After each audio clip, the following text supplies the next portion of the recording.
Sapa Indonesia Malam didukung oleh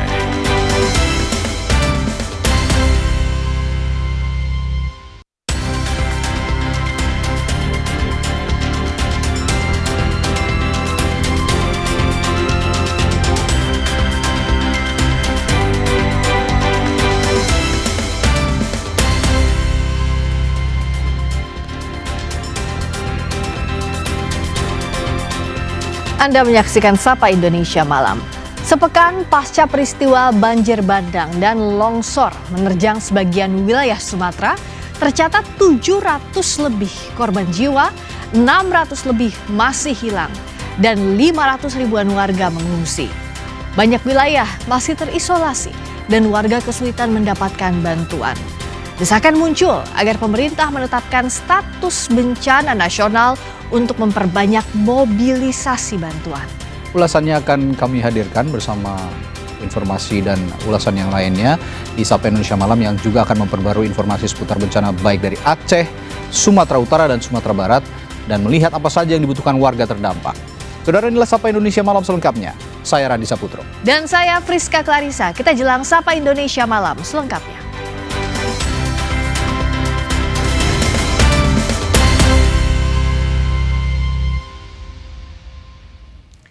Informasi pertama, saudara, bencana banjir dan tanah longsor juga menimbulkan kerusakan parah di wilayah Aceh Utara, Aceh. Sudah sepekan lebih warga korban banjir tinggal di tenda terpal dengan persediaan logistik yang terbatas. Gambar ini memperlihatkan kondisi desa Gedumbak, Kecamatan Langkahan, Aceh Utara pasca diterjang banjir bandang. Desa Gedumbak merupakan salah satu desa terparah terdampak bencana banjir. Puluhan rumah serta fasilitas umum rusak diterjang banjir bandang pekan lalu. Ratusan warga tertahan di sejumlah lokasi yang terisolasi karena akses menuju lokasi tersebut masih tergenang banjir. Warga berharap bisa segera mendapatkan bantuan pemerintah.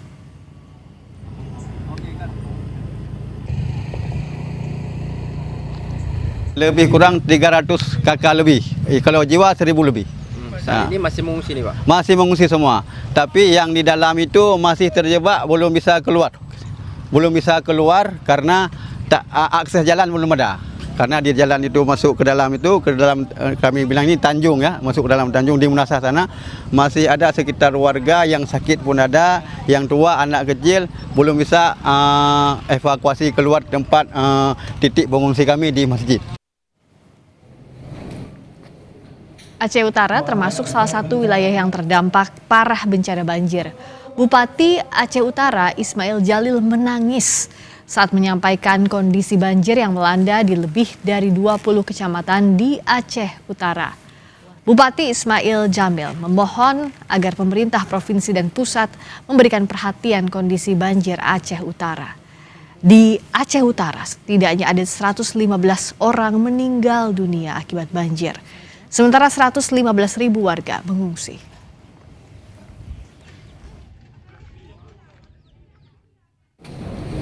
Pusat tidak ada perhatian, menganggap bencana biasa. Tapi coba kita buka hati kita, coba kita lihat masyarakat. Sampai kemarin saya buat, saya turun ke air. Sebenarnya skenario saya buat, saya turun ke air, suruh pakai payung, datang ke dalam air, supaya masyarakat mencaci saya. Kenapa mencaci? Supaya pusat tahu bahwa di Aceh Utara ini ada banjir. Padahal saya terjebak dalam air hampir 2 malam, tidak keluar.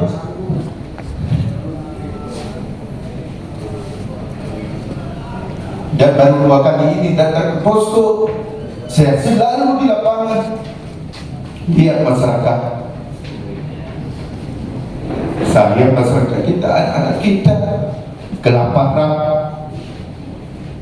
Tapi apa yang boleh buat kita? Kekuatan kita tidak ada. Kita hanya beras yang ada.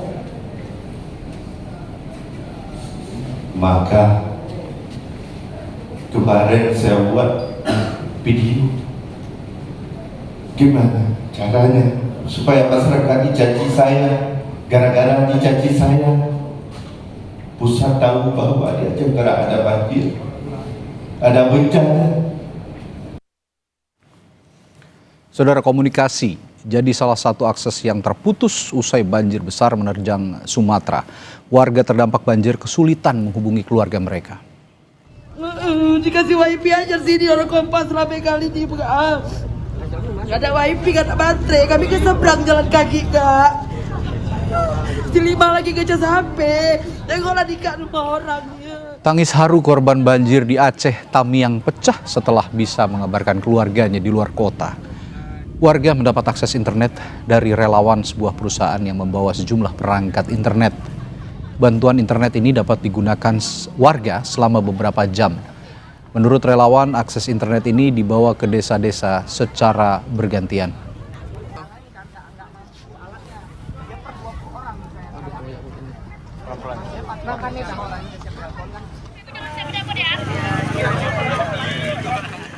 Sudah 8 hari listrik di Aceh Tamiang padam akibat banjir. Saat tim Kompas TV Biro Medan menyambangi lokasi, warga langsung berebut listrik untuk mengisi daya ponsel. Mereka berharap pasokan listrik segera kembali normal. Mereka juga mengharap bantuan tersalurkan, terutama kebutuhan air bersih.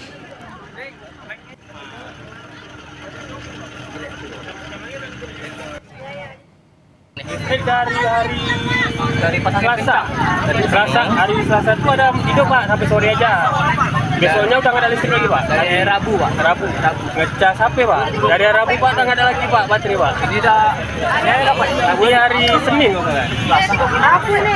Rabu lagi dah. Ada hari dah lupa nih Pak. 8 hari. Gak pernah nengok HP Pak. Harapannya ke pemerintah gimana nih Bang? Ya semoga aja bantuannya tersalurkan semua lah Pak. Bantuan terus listrik kalau bisa cepat pulih Pak. Air bersih Pak lumayan yang penting. Belum ada pengungsian, warga korban banjir di Aceh Tamiang, Aceh memilih mengungsi di jembatan. Ratusan warga korban banjir bandang di Aceh Tamiang ini memilih mengungsi di jembatan. Warga korban banjir ini mengaku rumah mereka sudah rata dengan tanah akibat diterjang banjir bandang. Mereka juga menyatakan belum semua warga korban banjir menerima bantuan. Saat ini mereka berharap bantuan berupa bahan makanan, air bersih, tenda pengungsian, dan pakaian.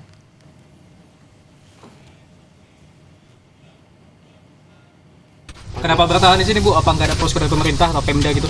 Belum ada, cuman ini tirai kan udah ada dari Datuk juga, beli sama punya mobil yang di sini yang nampung kami semalam. Informasi untuk posko dari pemerintah ada dapat atau di mana gitu Ibu? Belum tahu Bang. Untuk bantuan makan, minum? Belum ada, baru tadilah dari family yang dapat. Belum. Pakaian seperti itu? Belum ada Bang. Belum. Untuk rumah Ibu di mana Ibu kalau boleh tahu? Rumah saya Kampung Dalam. Di Kampung Dalam. Bisa diceritain kondisi di sana Bu? Hancur parah juga Pak, sama dengan Sukajaya di sini. Ini kan orang tua saya kan anaknya, jadi saya numpang kemari gitu.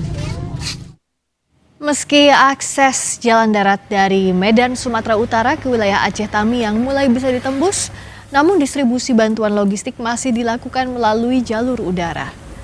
Warga korban banjir di Aceh Tamiang ini berebut bantuan logistik makanan yang dijatuhkan dari pesawat.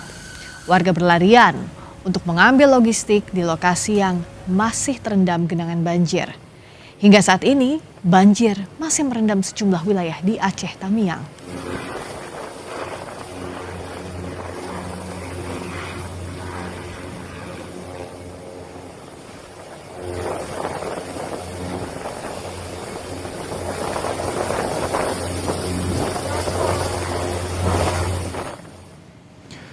Hingga kini saudara, belum semua warga korban banjir di Aceh Tamiang mendapatkan bantuan. Seorang warga menuturkan bertahan hidup dengan mengkonsumsi makanan dan minuman yang terbawa banjir. Warga berharap bisa segera mendapatkan bantuan. Evakuasi ke PLN itu diambil. Bertahan hidup kami, ada rezeki dikasih Allah, kayak yang anyut-anyut itu diambil berenang-berenang. Tapi sampai sekarang kami mohon Pak, bantuannya. Adik kami itu sakit. Kami belum ada turun apapun di sini, belum dapat bantuan apapun. Kami mau konsumsi air banjir itu. Ada sini banyak yang sakit Pak. Kami mohon, belum ada apa-apa kami di sini. Pesawat lewat, belum ada turun apa-apa di sini Pak. Kami ada itu sakit, ada yang sakit, ada anak-anak. Ini mulai batuk-batuk kami Pak. Ya saudara, selain itu Bu Fira kalau boleh tahu untuk bertahan itu untuk minum itu seperti apa Ibu? Minum kami air genang-genangan ini, nanti ada dapat aqua yang sisa-sisa hanyut-hanyut, bahkan makanan yang di jalan-jalan itu Pak, yang ada yang hanyut-hanyut, yang bekas-bekas yang ada di jalan lah, itulah kami makan. Baik, sampai saat ini bertahan di mana Ibu? Ini di sini untuk sementara waktu di situ. Itu pun kami belum ada tenda Pak. Untuk tenda, untuk kain, untuk apa, kami nggak ada kain, nggak ada tenda. Ini tenda pun dipasang belum ada itu Bang. Tuh kami baru pasang tenda kan. Tenda aja kami nggak ada Pak. Mesti kena hujan panas, kena angin abu-abu. Kami belum ada bantuan apa-apa kami Pak. Menteri Energi dan Sumber Daya Mineral Bahlil Lahadalia mengklaim stok BBM di wilayah Sumatera cukup usai banjir dan longsor melanda. Hal ini disampaikan Bahlil saat kunjungan ke Tapanuli Selatan Selasa kemarin. Namun pertanyaan Bahlil soal stok BBM sempat dibantah warga yang mengatakan stok BBM di wilayahnya kosong. Bahlil menjawab di wilayah tersebut stok BBM tidak bisa masuk karena akses terputus. Bahlil menjamin pasokan BBM di lokasi terdampak bencana segera tersedia melalui jalur alternatif. Bahkan ia menambahkan pihaknya meniadakan barcode pada setiap pembelian BBM guna mempermudah masyarakat mendapatkan BBM.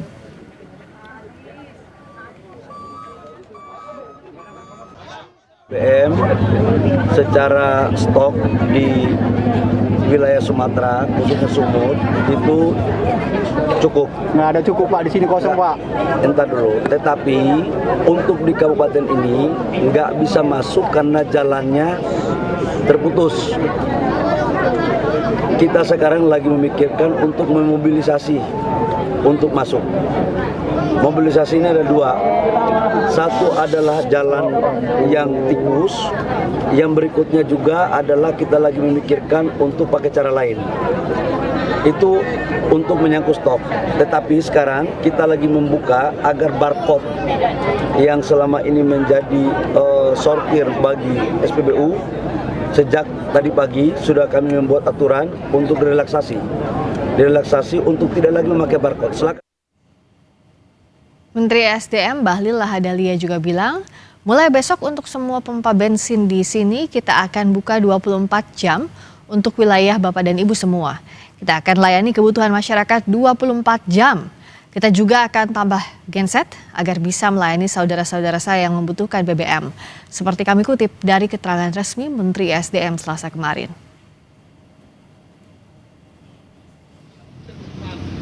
Pasca banjir besar melanda Sumatera, antrean panjang kendaraan di sejumlah SPBU masih terjadi di Kota Medan. Salah satunya di SPBU yang ada di Jalan Setiabudi. Antrean mengular hingga ke badan jalan dan membuat kemacetan.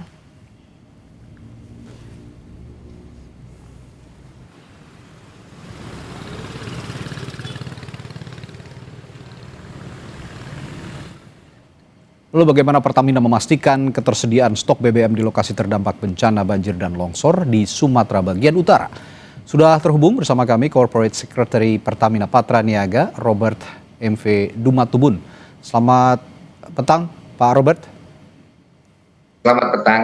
Baik, Pak Robert, tadi Pak Bahlil, Menteri SDM, pastikan katanya BBM di wilayah bencana cukup, stoknya ada, namun terhambat oleh distribusi yang jalurnya terputus. Nah, contingency plan dari Pertamina sendiri bagaimana untuk memasok BBM ke jalur-jalur yang masih terisolir? Baik, terima kasih. Ya. Sebelumnya kami sampaikan yang pertama adalah ungkapan turut simpati dari Pertamina tentunya, dan kami juga berusaha semaksimal mungkin untuk dapat membantu saudara-saudara kita yang ada di Aceh, Sumatera Utara, dan juga Sumbar. Sampai saat ini dapat saya sampaikan bahwa monitoring dari Pertamina yang kami lakukan di area terdampak, seperti yang disampaikan oleh Pak Menteri, bahwa BBM ataupun LPG posisi pada saat ini kondisi stok kami tersedia dan dalam kondisi yang cukup. Memang terdapat tantangan ataupun kondisi medan di mana terdapat jalan yang putus, kemudian masih terdapat dampak dari longsor, kemudian banjir, dan juga adanya sarana-sarana fasilitas umum yang masih misalnya seperti jembatan yang belum dapat digunakan dengan maksimal. Kami dapat laporkan bahwa dari monitoring kami sampai saat ini untuk di wilayah Aceh terdapat beberapa jembatan yang amblas, longsor ataupun jalan putus, diantaranya di area Pidi Jaya, Pidi ataupun Biren, kemudian di Aceh Tengah di area Bener Meriah dan Gayo Luas, dan juga di wilayah Aceh Tenggara serta di pesisir barat. Nah, beberapa kondisi ini kemudian juga berdampak kepada bagaimana kami harus menyalurkan energi ataupun BBM ke sana. Mitigasi yang kami lakukan itu yang pertama tentunya melalui jalur darat dengan kendaraan-kendaraan kecil. Mobil tangki kami juga seperti bisa disaksikan menembus banjir dan juga melalui medan-medan yang lokasi-lokasi bencana. Selain itu kami juga menggunakan airdrop bekerja sama dengan TNI dan juga pesawat terbang gitu ya. Selain itu kami juga menggunakan kendaraan, bahkan kita menggunakan kendaraan roda 2, menggunakan motor untuk kemudian membawa BBM ini secara dalam bentuk kemasan jerigen untuk membantu alat-alat berat yang ada di lokasi supaya dapat beroperasi membuka jalan. Baik Pak Robert, Anda mengatakan mulai dari airdrop, lalu juga jalur darat, nyambung dengan kendaraan roda 2 tadi Anda katakan. Artinya ini kan ada gap waktu, jarak waktu yang terhambat begitu.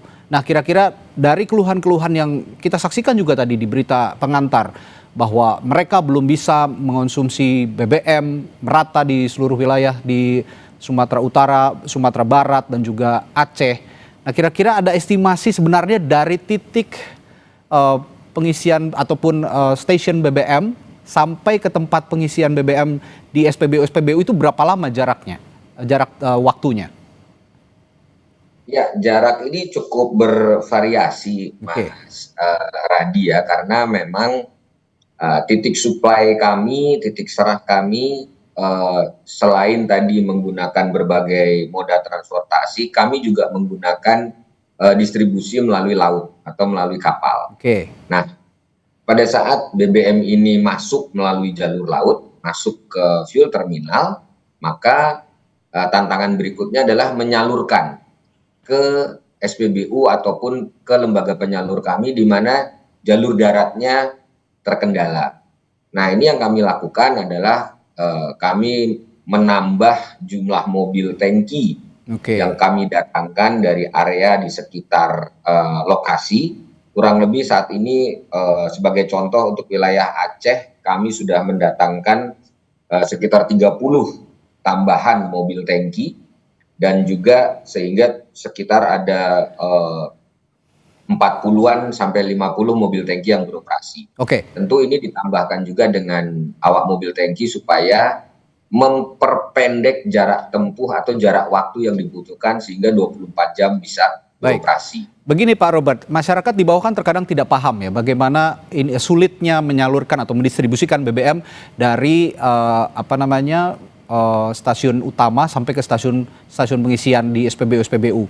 Nah, ini mungkin ada posko terpadu khusus BBM yang bisa didatangi warga masyarakat sehingga masyarakat bisa paham, oh sekarang baru dikirim BBM-nya sehingga 2 hari 3 hari kemudian baru sampai di sini sehingga mereka punya estimasi untuk mengisi BBM.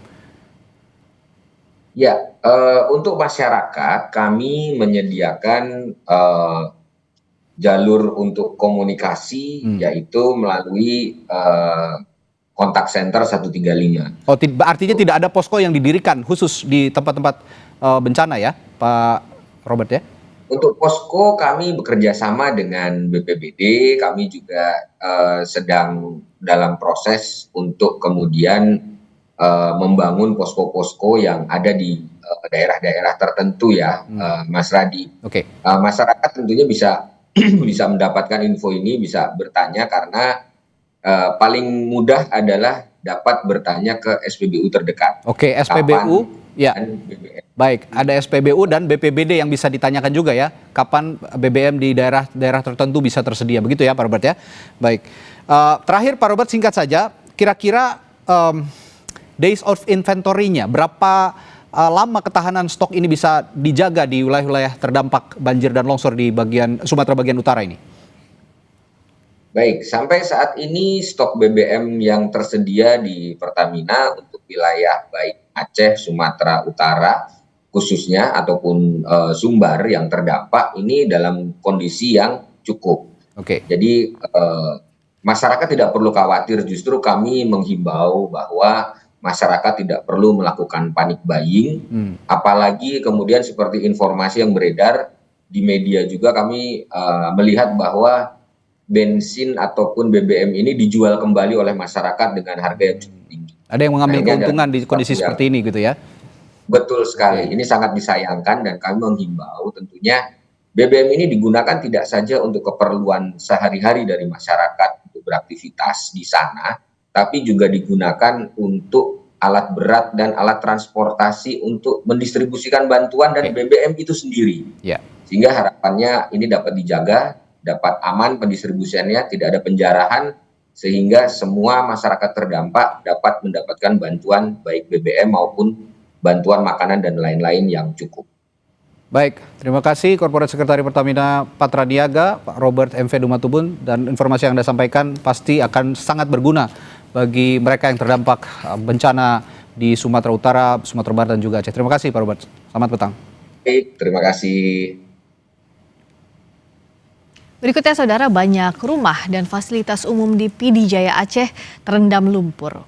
Wakil Bupati Pidijaya Hasan Basri meminta bantuan tim dan alat berat dari pemerintah pusat untuk membersihkan lumpur sisa banjir. Usai jeda.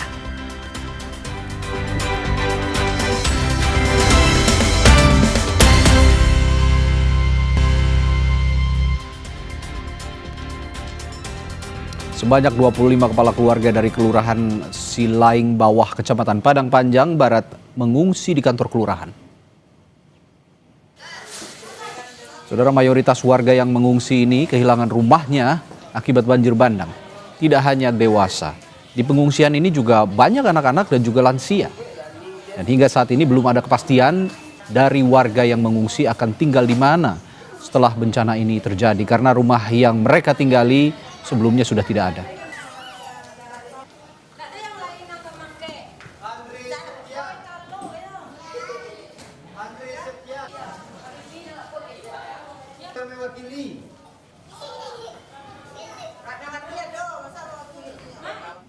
Dan penanganan terkini banjir yang menerjang Padang Panjang di Sumatera Barat akan dilaporkan jurnalis Kompas TV Reza Pratama dari sana. Reza, banyak warga kehilangan rumah karena banjir. Sudah ada penanganan dari pemerintah soal tempat tinggal mereka karena mereka mengeluh belum tahu rencana ke depan akan tinggal di mana. Baik, Radi dan saudara, betul bahwa memang di tempat pengungsian ini ada 25 kakak atau sekitar 80 jiwa begitu yang mengungsi di Kelurahan Silaing Bawah, Kecamatan Padang Panjang Barat begitu ya. Bahwa dari 25 kakak tersebut kehilangan rumah begitu ya akibat banjir bandang yang terjadi di Padang Panjang, Sumatera Barat. Namun hingga saat ini belum ada kepastian dari pemerintah akan seperti apa nantinya ketika warga sudah selesai mengungsi, begitu akan tinggal di mana. Nah, ini saya akan memperlihatkan kepada Anda, juru kamera Abdul Rohim, seperti apa sih suasana di pengungsian Kelurahan Silaing Bawah, Kecamatan Padang Panjang Barat ini. Jika dilihat, ini ada tidak hanya anak-anak begitu ya, ada dewasa, ada lansia juga ini mengungsi di sini. Kemudian untuk fasilitasnya ini cukup lengkap, seperti matras, kemudian ada karpet, makanan juga lengkap, ada mie instan, kemudian juga ada dapur umum yang ada di depan kelurahan.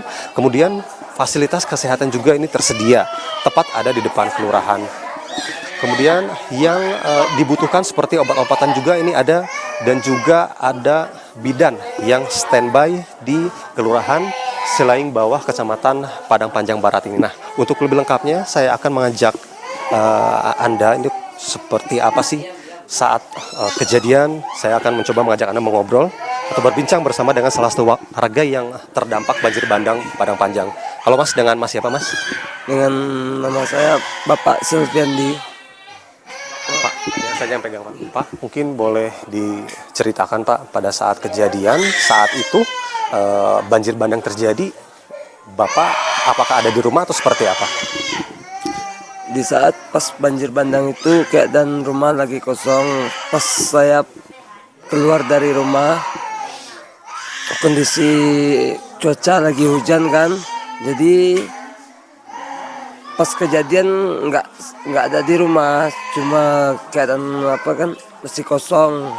Jadi pas banjir itu datang ke rumahnya, melihat kejadian itu sesudah terjadi bencana banjir lah. Dalam keadaan kondisi rumah atau warga yang ada di sekitar kan udah pada hilang semua. Saat Bapak kembali ke rumah, yang Bapak lihat kondisi rumah seperti apa saat itu setelah banjir bandang terjadi?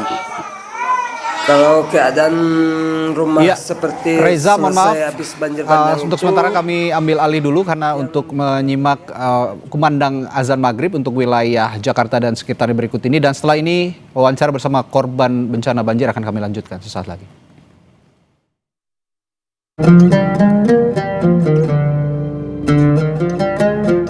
Allahu Akbar, Allahu Akbar, Allahu Akbar,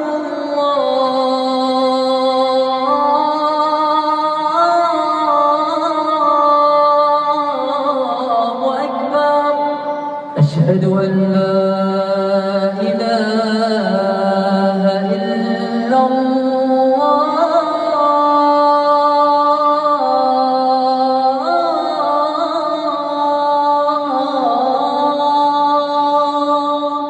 أشهد أن لا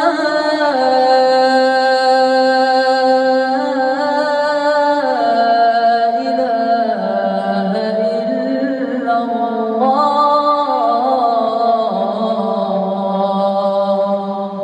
أشهد أن محمدا رسول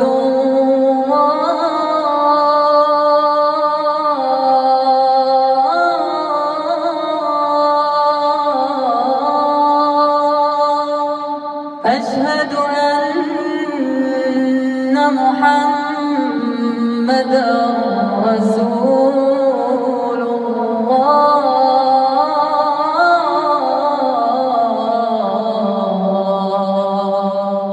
حي على الصلاة.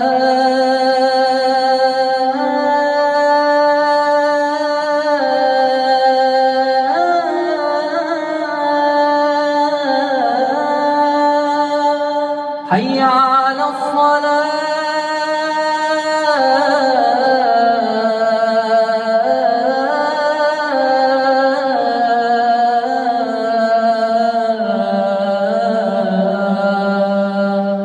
حي على الفلاح.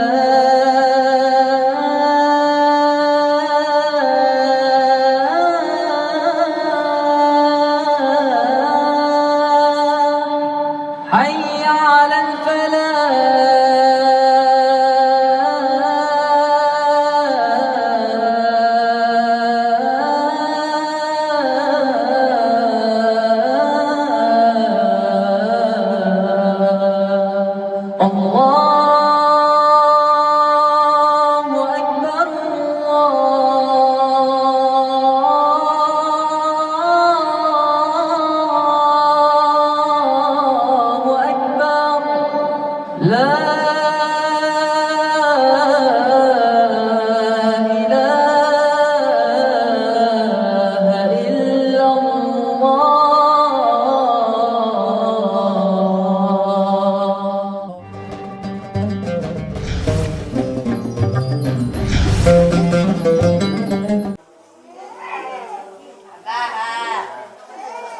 selamat menunaikan ibadah sholat maghrib bagi warga Jakarta dan juga sekitarnya. Kita akan lanjut, tadi sempat terpotong wawancara bersama dengan salah satu warga yang terdampak banjir bandang di Padang Panjang, Sumatera Barat. Pak, kita lanjutkan Pak, tadi saat Bapak kembali ke rumah kan pada saat kejadian Bapak tidak ada di rumah. Nah, pada saat kembali ke rumah, saat itu kondisi rumah yang Bapak lihat seperti apa?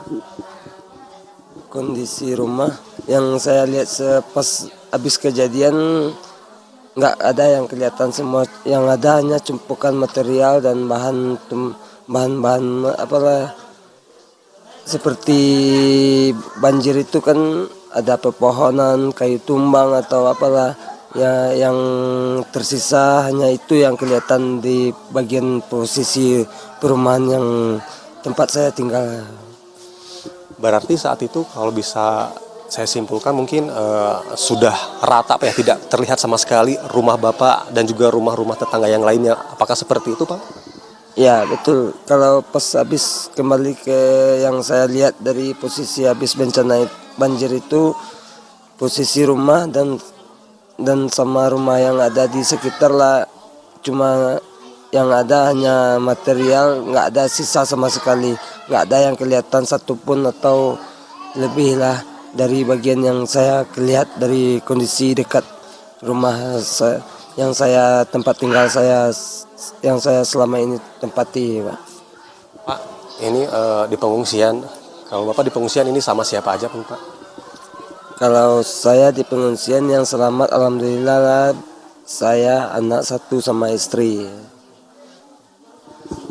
Mungkin dari fasilitas yang ada di pengungsian ini Pak, yang paling Bapak butuhkan seperti apa, atau sudah tercukupi semuanya seperti apa Pak?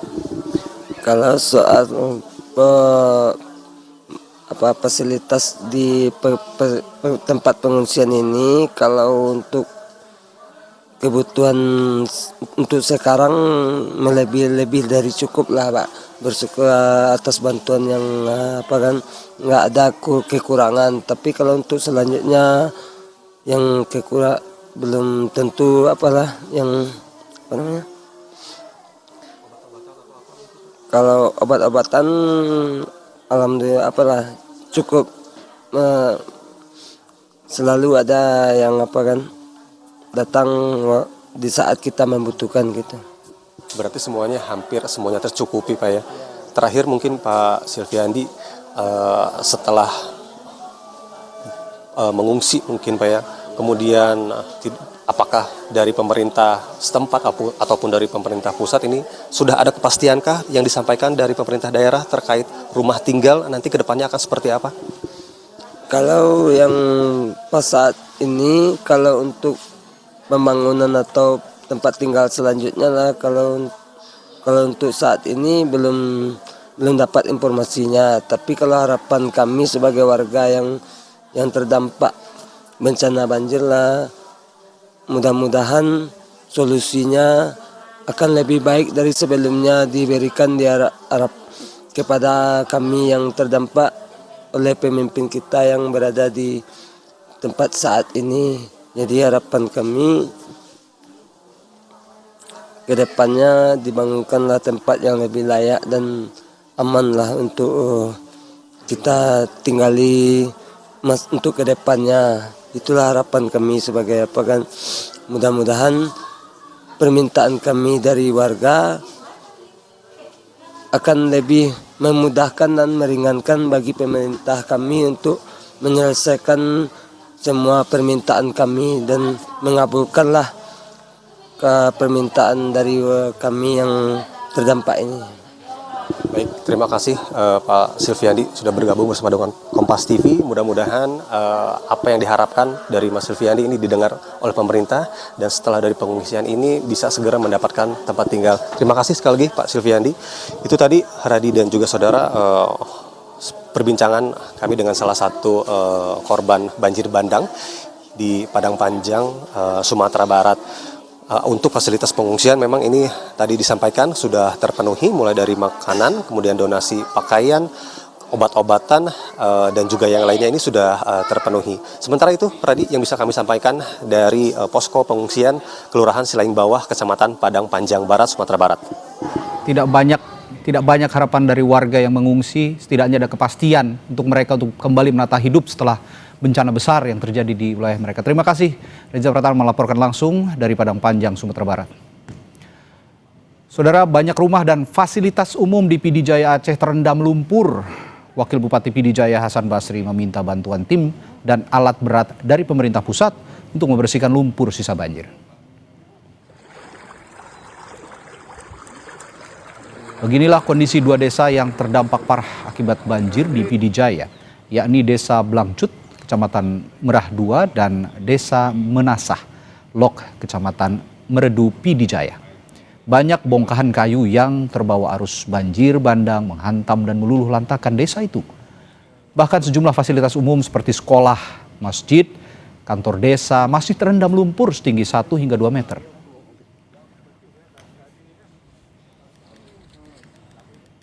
Kami juga harus memikirkan siapa yang membersihkan sekolah, fasilitas umum, masjid, musala, menasah.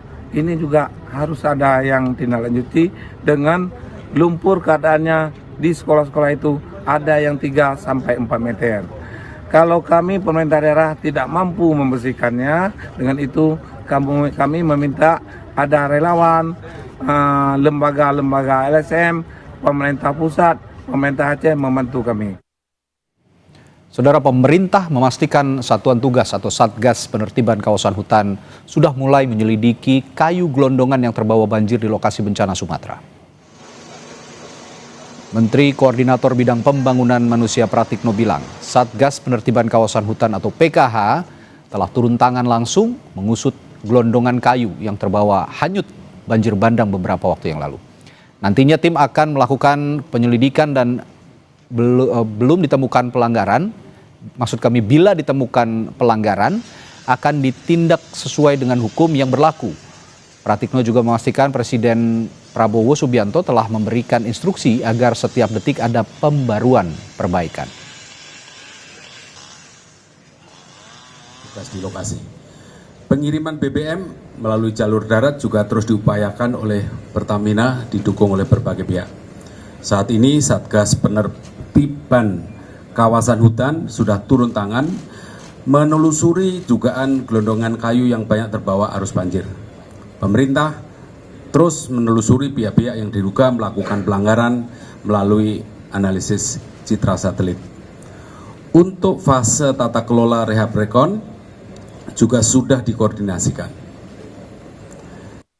Temuan kayu gelondong yang sudah terkelupas, kami secara lisan sudah berkoordinasi dengan Menteri Kehutanan dan besok kami akan melaksanakan rapat bersama untuk menurunkan tim gabungan untuk melakukan proses penyelidikan pendalaman terkait dengan peristiwa yang terjadi. Tentunya apabila ada pelanggaran hukum kita akan proses.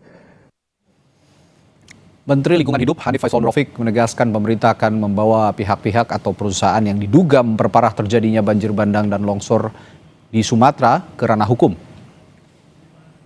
Hal ini disampaikan Menteri Hanif saat menghadiri rapat kerja bersama Komisi 12 DPR RI Rabu pagi.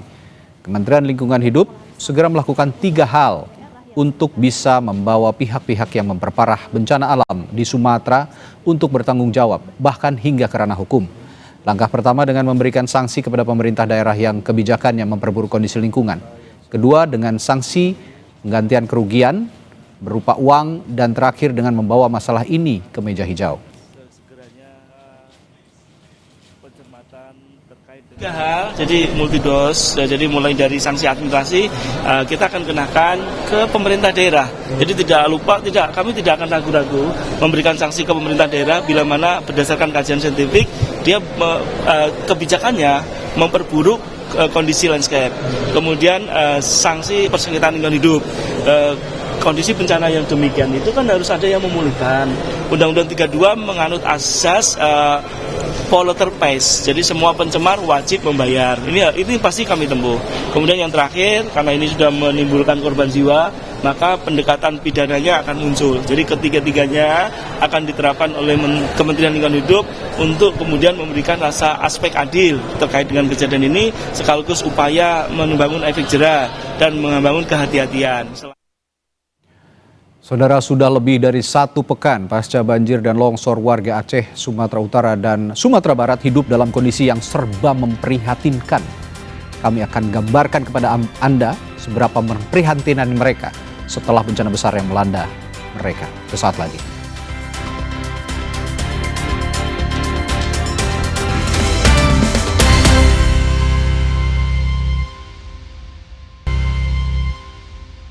Rumah tulang saya, punya tulang juga roboh.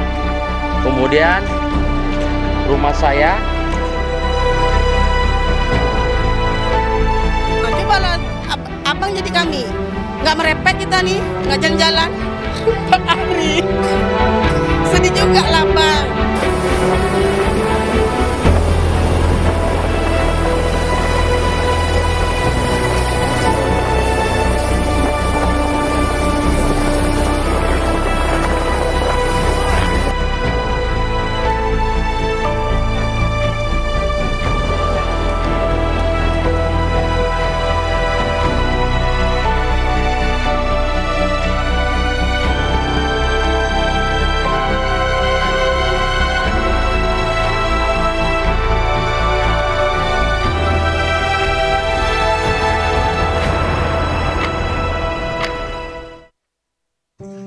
buat teman-teman,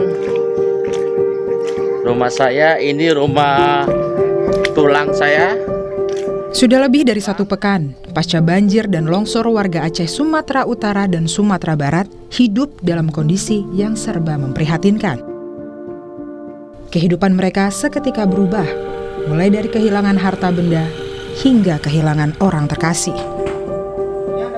Namun, hal itu tak menyurutkan semangat mereka untuk kembali mengumpulkan kepingan harapan dari tebalnya lumpur dan batu yang menerjang permukiman mereka. Iman Nurdiansyah bersama istri dan kedua anaknya bersyukur bisa selamat dari bencana banjir bandang yang menerjang rumahnya. Asa Iman masih besar untuk bisa mengembalikan kondisi rumah dan motornya seperti sedia kala. Dengan alat seadanya, Iman rela menggali lumpur yang merendam bagian rumahnya. Namun Iman mengaku pasrah dan memohon pertolongan dari berbagai kalangan. Ini kan Pak, kalau bisa malah kami gini kan, kalau kami kan istilahnya rakyat biasa ya Pak ya.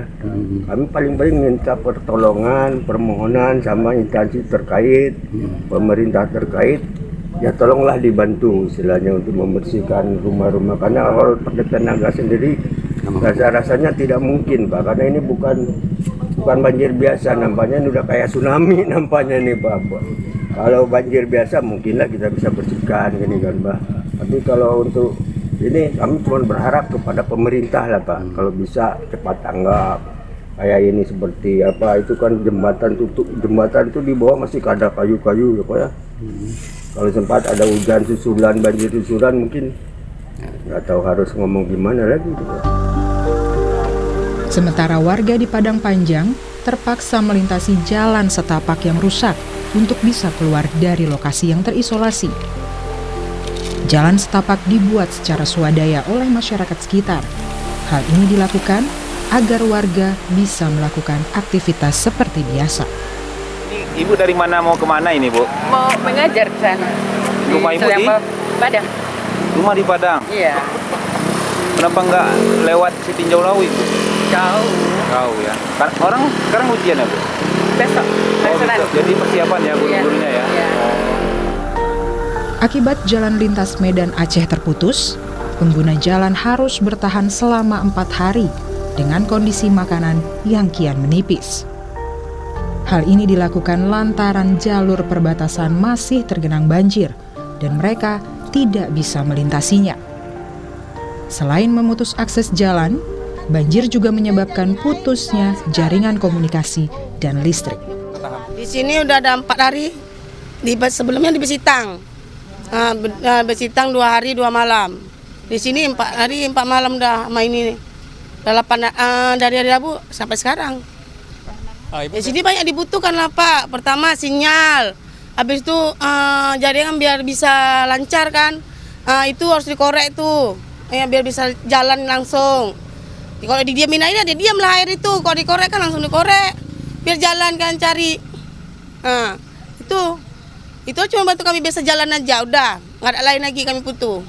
Dia tahu saudara di sana kan udah hanyut kayak mana ya kan Pak. Kalau didiamin kayak gini, cuman mana? Bantuan sedikit kayak didatangin kayak mana? Gitu aja. Ini nggak ada dari semalam yang datang.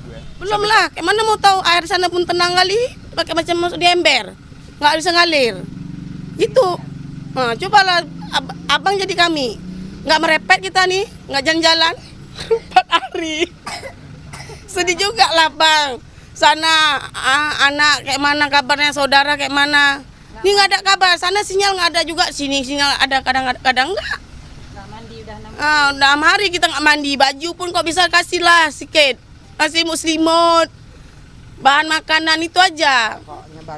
Bantuan lah pokoknya. Itu aja kami. Nggak ada lain kami. Yang penting satu aja. Jalan tuh bisa jalan kami semua. Situasi pengungsian di Aceh Tamiang pun tak kalah memilukan.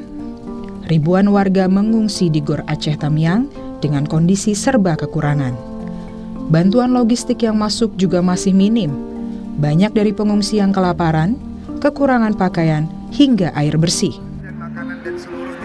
Pemandangan yang sama juga terjadi di Gor Pandan, Tapanuli Tengah, Sumatera Utara. Warga mengatakan kondisi mereka sudah mulai krisis. Bantuan makanan dan logistik masih belum bisa memenuhi kebutuhan harian mereka lantaran lokasi yang masih terisolasi. Ya pokoknya saat ini antara Tapanuli Tengah dan juga Sibolga putus total dikarenakan bencana hujan dan juga banjir yang melanda dan juga gunung-gunung longsor. Jadi di sini sekarang di Sibolga dan Tapanuli Tengah krisis, sangat krisis dan sangat terisolir banget daerahnya ya.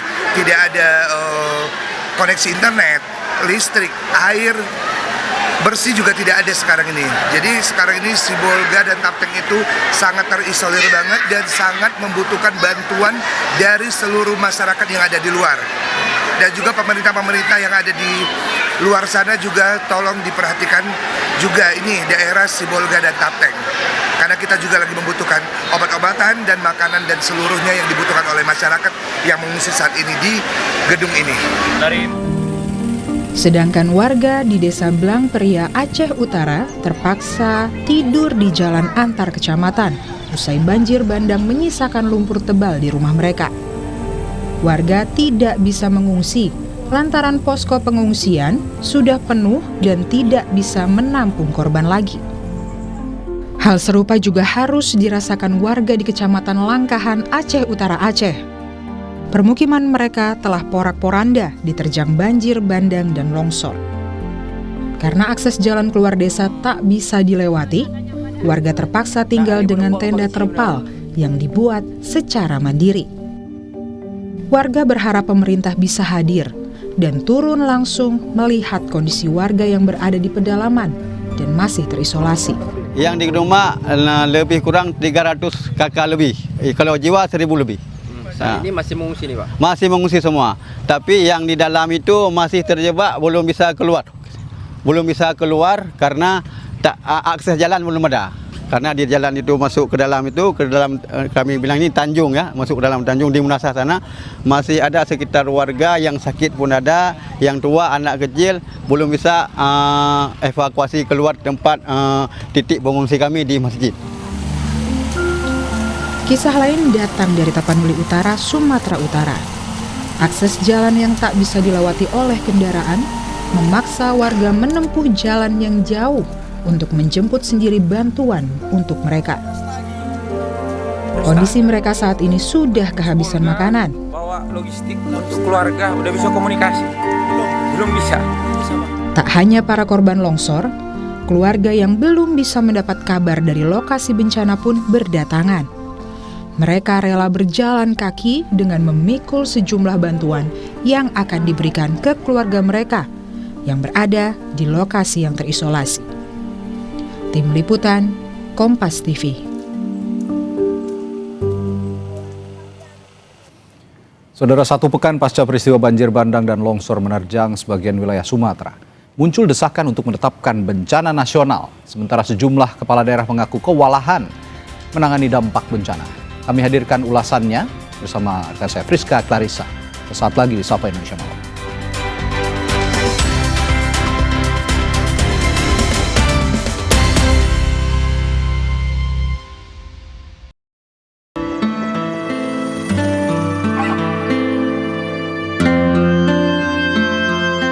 Hingga hampir sepekan pasca bencana banjir bandang dan tanah longsor, warga di Aceh Tamiang, Aceh tak kunjung menerima bantuan. Mereka mengeluhkan sulitnya mendapatkan makanan, air bersih, dan tempat tinggal yang hanyut diterjang bencana. Bahkan pakaian yang dikenakan pun hanya yang tersisa di badan. Barang-barang semua sudah habis, bahkan baju saja kami tidak punya. Banyak yang kelaparan. Anak-anak di sini butuh makan, obat-obatan, tempat juga tidak ada, Pak. Udah hanyut semua. Kami butuh tenda, Pak. Kami butuh bantuannya. Belum dapat bantuan apapun. Kami mau konsumsi air banjir itu. Ada sini banyak yang sakit, Pak. Kami mohon, belum ada apa-apa kami di sini. Pesawat lewat, belum ada turun apa-apa di sini, Pak. Kami ada itu sakit, ada yang sakit, ada anak-anak. Ini mulai batuk-batuk kami, Pak. Bantuan sulit masuk untuk warga terdampak bencana di Aceh Tamiang karena akses menuju lokasi bencana yang masih terputus. Bukan hanya di Aceh Tamiang, sebagian wilayah terdampak bencana di Sumatera Utara, Sumatera Barat, dan Aceh masih terisolasi. Bukan hanya akses fisik seperti jalan dan jembatan yang terputus, namun juga akses internet untuk berkomunikasi dengan dunia luar. Sejumlah kepala daerah menyatakan tidak sanggup menangani dampak bencana banjir dan longsor yang melanda wilayah Sumatera ini. Beberapa kepala daerah meminta agar bencana banjir dan longsor di Sumatera Utara, Sumatera Barat, dan Aceh ditetapkan sebagai bencana nasional.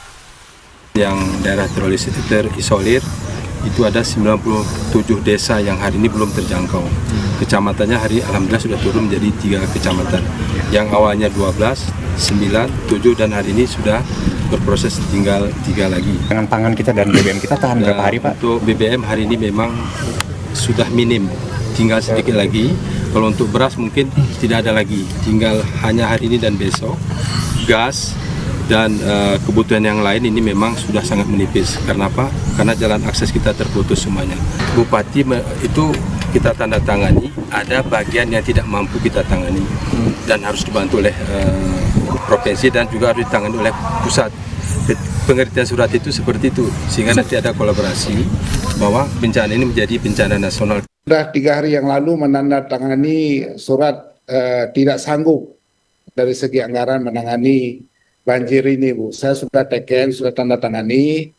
Jadi oleh karenanya mungkin sama juga dengan daerah-daerah lain di Aceh, dengan kondisi kami yang sangat terbatas, maka kami mohon uluran tangan dari pemerintah pusat maupun dari pemerintah Provinsi Aceh untuk segera membantu penanganan banjir ini, Bu. Termasuk pasca banjir nantinya. Kalau menurut kami bermohon kepada Bapak Presiden supaya bencana besar ini dapat ditetapkan sebagai status bencana nasional. Itu memang benar barangkali apa yang disampaikan oleh Bapak dari BNPB, tapi khusus untuk Kabupaten Nagan Raya sampai saat ini itu belum ada bantuan dari pemerintah pusat yang kami terima, Pak. Jadi oleh karenanya saya kira dengan penetapan status bencana nasional ini, maka penanganan akan lebih cepat. Karena ini terkait dengan waktu juga, ini masyarakat boleh sakit semua. Direktur Eksekutif Amnesty International Indonesia, Usman Hamid, mendesak pemerintah untuk menaikkan status bencana di Sumatera menjadi bencana nasional. Dengan menaikkan status menjadi bencana nasional, Usman menjelaskan pemerintah bisa dengan cepat mendistribusikan bantuan dan menerima bantuan dari dalam maupun luar negeri. Sekali lagi, kami turut mendesak kepada pemerintah untuk segera menyatakan keadaan darurat nasional. Ini demi percepatan pertolongan kepada saudara-saudara kita, kepada satwa-satwa Indonesia di Sumatera Utara, di Aceh, dan juga di Sumatera Barat. Pernyataan keadaan darurat nasional ini sangat penting untuk membuka segala peluang bantuan dari dalam maupun dari luar negeri. Pemerintah tidak perlu beralasan takut asing. Asing yang merusak Indonesia adalah asing yang bekerja sama dengan para pejabat Indonesia untuk merusak kekayaan alam demi keuntungan segelintir orang-orang mereka saja. Nikel, emas, batu bara, sampai dengan semen. Hentikanlah tambang-tambang, deforestasi, hentikanlah kriminalisasi terhadap para aktivis. Dan sekali lagi, nyatakanlah keadaan darurat nasional untuk bertolongan saudara-saudara kita di Sumatera Utara, di Sumatera Barat, dan juga di Aceh. Namun pemerintah menegaskan belum perlu ada perubahan status menjadi bencana nasional. Pasalnya, penanganan bencana di Aceh, Sumatera Utara, dan Sumatera Barat oleh pemerintah sudah semaksimal mungkin. Pemerintah punya banyak pertimbangan dalam menentukan status bencana. Paling penting adalah penanganannya. Penanganannya, saudara-saudara tadi sudah bisa lihat bahwa semenjak terjadinya bencana di Aceh, Sumatera Utara maupun di Sumatera Barat, seluruh sumber daya nasional bekerja keras untuk melakukan penanganan gitu. Jadi berkenaan dengan masalah status itu banyak pertimbangan dan sampai hari ini kita merasa, pemerintah merasa bahwa dengan penanganan yang cukup masif, semua sumber daya nasional dikerahkan, nah itu sementara pilihan yang diambil. Hingga Rabu sore, Badan Nasional Penanggulangan Bencana menyebut korban meninggal dunia dalam bencana banjir dan longsor di Sumatera lebih dari 700 jiwa. Sebanyak 600 lebih jiwa hilang, sementara 500 lebih warga mengungsi dan membutuhkan bantuan segera. Tim Liputan, Kompas TV. Warga korban bencana membutuhkan penanganan dan pertolongan yang cepat. Apakah status soal bencana bisa membuat situasi bagi warga korban bencana lebih baik? Kita akan tanya kepada sejumlah narasumber yang hadir. Ada tenaga ahli kantor staf Presiden Ilham Malik, juga media manager Amnesty International Indonesia Hairil Halim. Selamat malam Mas Hairil. Selamat malam Mbak Rizka. Mas Ilham. Selamat malam. Mas Ilham, mengerahkan segala unsur secara nasional, tapi statusnya bukan bencana nasional. Kenapa?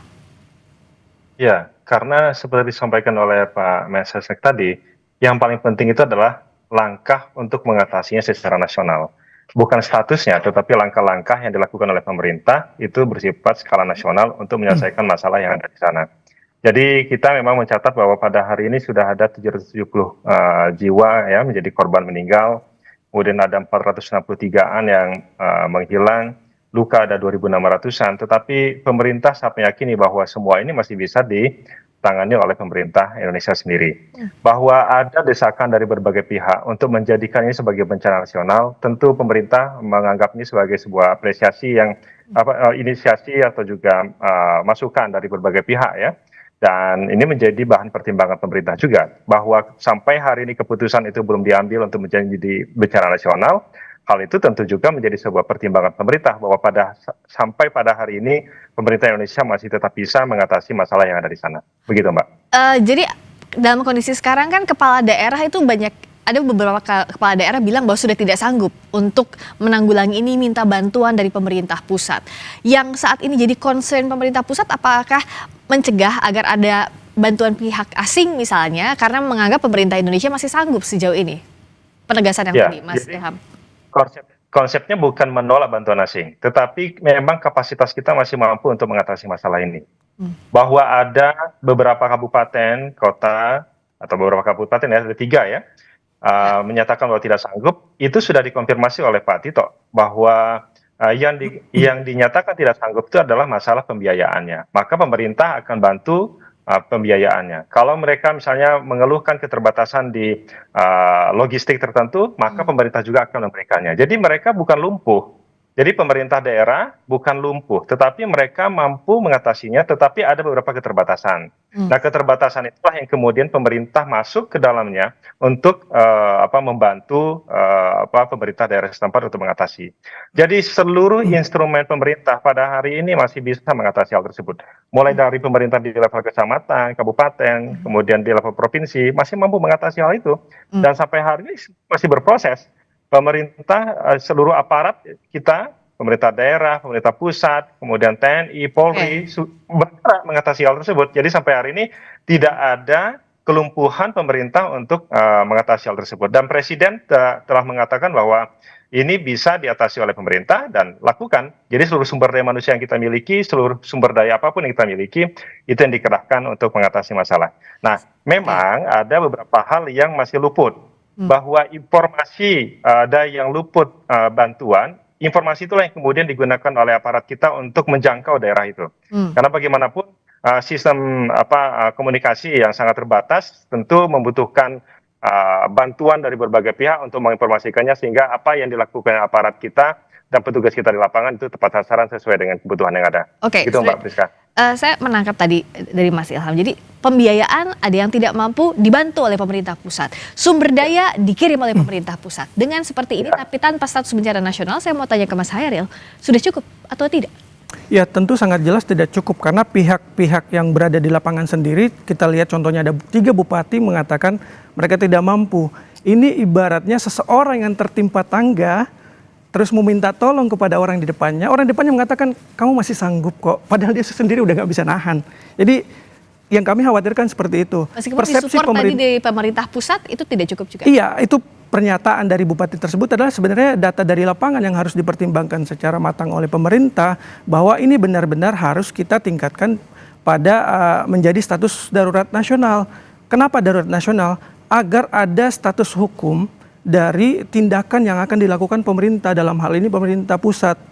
Ketika kita melihat beberapa frase yang digunakan pemerintah, ini sudah mirip dengan bencana nasional. Ini seperti mengatakan bahwa mirip Kompas TV tapi bukan Kompas TV, tapi kan tidak sama, iya kan?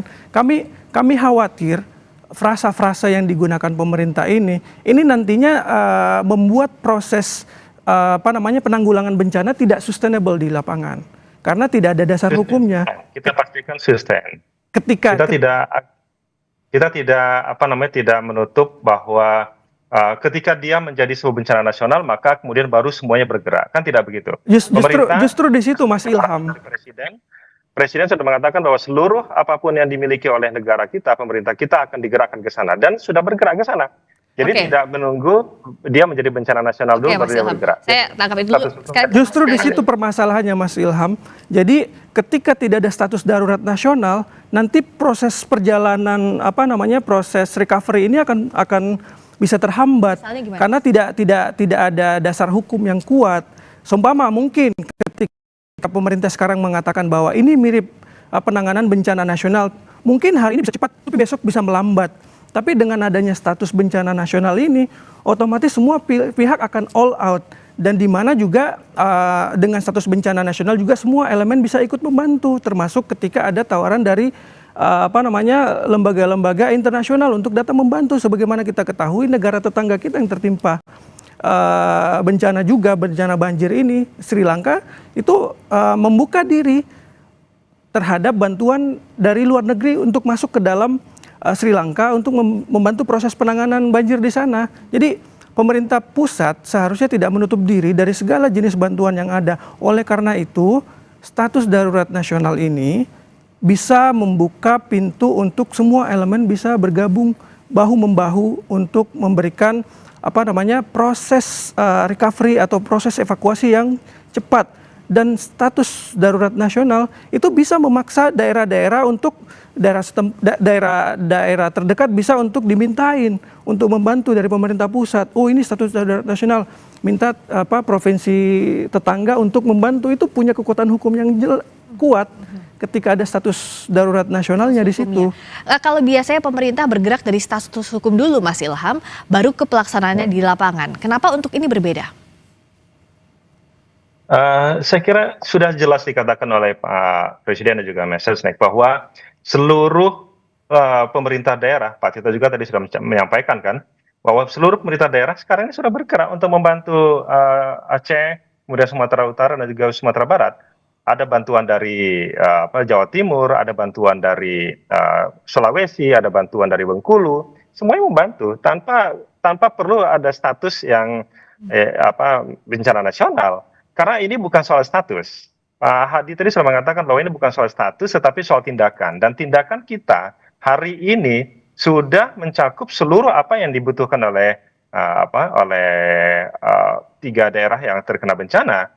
Nah, tadi saya sampaikan bahwa memang betul ada beberapa lubang-lubang yang belum tertutupi ya. Ada beberapa daerah-daerah yang belum terjangkau, ada beberapa posko-posko atau tempat penampungan masyarakat yang belum terjangkau. Informasi ini yang sangat penting disampaikan kepada pemerintah sehingga aparat di lapangan itu nanti bisa menyampaikan atau memberikan bantuan. Karena sampai hari ini tadi disampaikan oleh Pak Seskap, Pak Teddy, bahwa sudah ada 500.000 ton bantuan yang diberikan kepada dia salurkan ke sana. Belum lagi yang dari daerah setempat, dari sekitarnya juga. Jadi sudah sangat banyak. Jadi pemerintah melalui TNI saja sudah menyalurkan seperti itu, Polri juga sudah menyalurkan sebanyak itu, apalagi tempat yang lain. Jadi sampai hari ini semua berproses untuk merecovery-nya. Bahwa hari ini masih ada yang belum ada bantuan, itu semua dijangkau. Bahwa masih ada yang rumahnya rusak, itu nanti akan masuk ke fase berikutnya, yaitu penanganan infrastruktur dan tempat tinggal kan ya. Karena fokus pada beberapa hari ke depan ini adalah penyelamatan korban.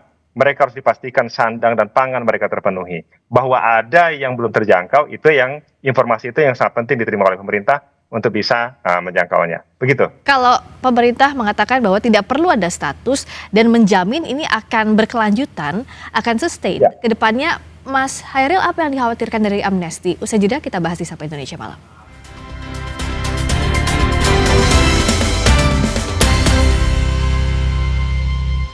Hits nomor 1 ya. Masih di Sapa Indonesia Malam bersama tenaga ahli kantor staf Presiden Ilham Malik dan media manajer Amnesty International Indonesia Hairil Halim. Mas Hairil, kalau tadi Mas Ilham menyatakan bahwa kalau dari pemerintah pusat itu firm bahwa nggak perlu status bencana nasional, tapi perlakuannya itu melibatkan seluruh unsur secara nasional dan akan dijaminkan soal sustainability-nya di lapangan. Apa yang masih dikhawatirkan sebenarnya dari Amnesty? Sebenarnya yang kami khawatirkan adalah dasar hukumnya. Ketika dasar hukum adalah hanya pernyataan publik tanpa ada keputusan presiden ataupun yang menetapkan status bencana nasional ini, itu yang akan bisa menghambat. Yang pertama tadi adalah sustainability. Tapi apa yang lebih penting dari penetapan status nasional ini adalah konsekuensi hukum ataupun ini bisa memberikan legitimasi politik bagi presiden untuk melakukan audit lingkungan setelah proses recovery terjadi. Jadi proses audit lingkungan, jika perlu dilakukan moratorium izin hingga penegakan hukum terhadap pihak-pihak yang diduga bertanggung jawab atas bencana yang terjadi di Sumatera ini.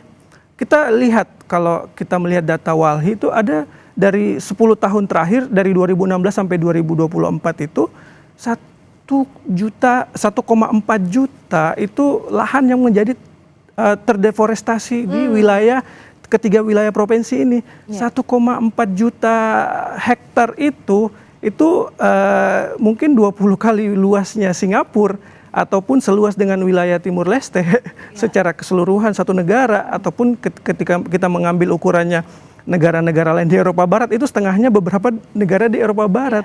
Itu sangat besar deforestasi yang terjadi di sana. Oleh karena itu, mengapa status darurat nasional ini penting untuk menginvestigasi lebih jauh faktor-faktor yang menyebabkan bencana ini terjadi. Tanpa status hukum nggak bisa?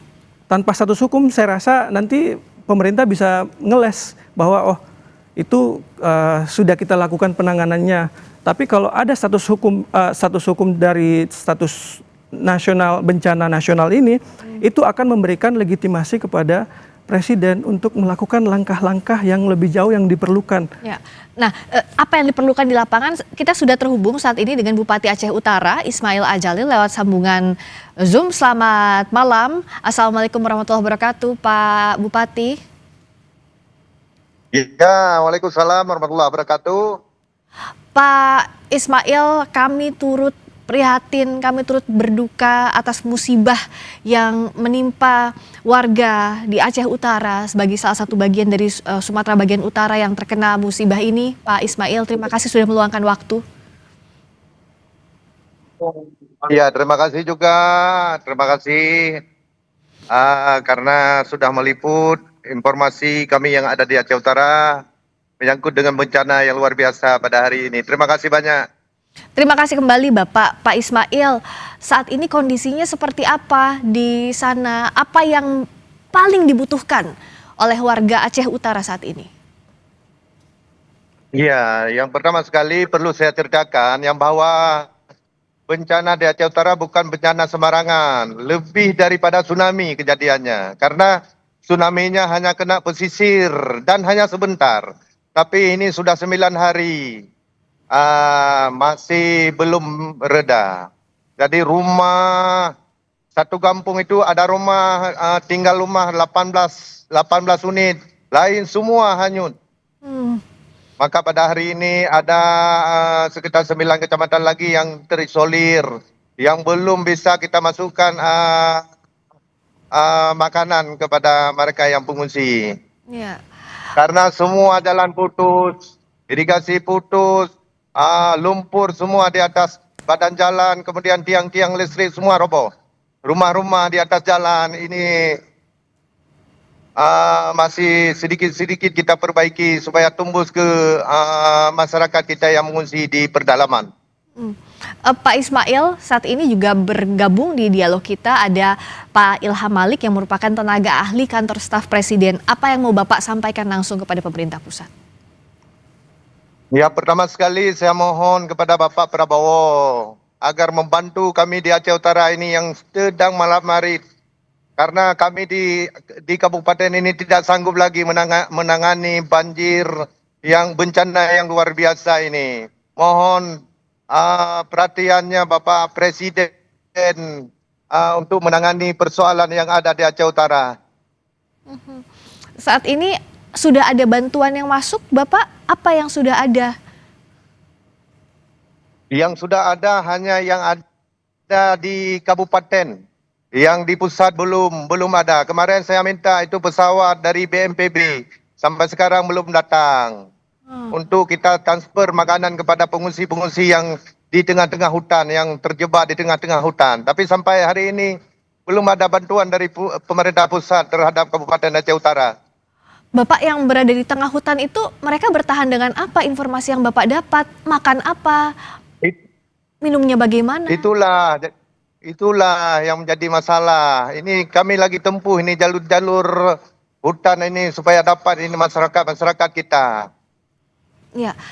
Maka dalam hal tersebut saya sudah memohon beberapa kali, tapi tidak ada yang mensikapi ini persoalan yang ada di Aceh Utara, bencana yang luar biasa ini.